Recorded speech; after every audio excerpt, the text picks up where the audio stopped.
untuk begitu tempat yang telah disiapkan. Dan terima kasih untuk Bapak Ibu.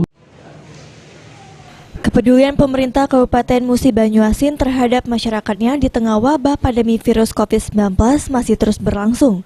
Hal itu ditunjukkan dengan berbagai pemberian bantuan, baik itu secara tunai maupun non-tunai.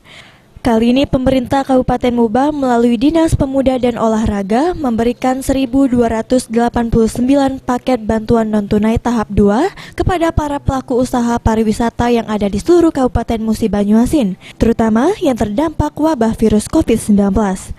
Menurut Dodi, jika bantuan ini merupakan bantuan dari Kementerian Pariwisata kepada para pelaku usaha pariwisata dan seni yang ada di Kabupaten Muba untuk tahap 2, sebanyak 1.289 paket sembako yang akan dibagikan.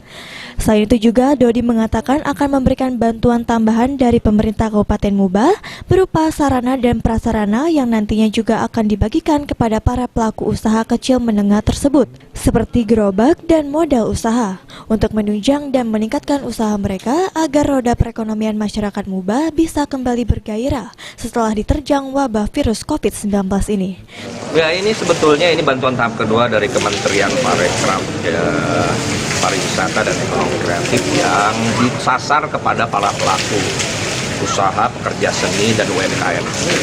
Ini melengkapi dari bantuan-bantuan yang ada dari pemerintah Kabupaten Musi Banyuasin, dan sekarang sebanyak 1.289 para penerima bantuan disalurkan. Ruzi Iskandar, PAL TV.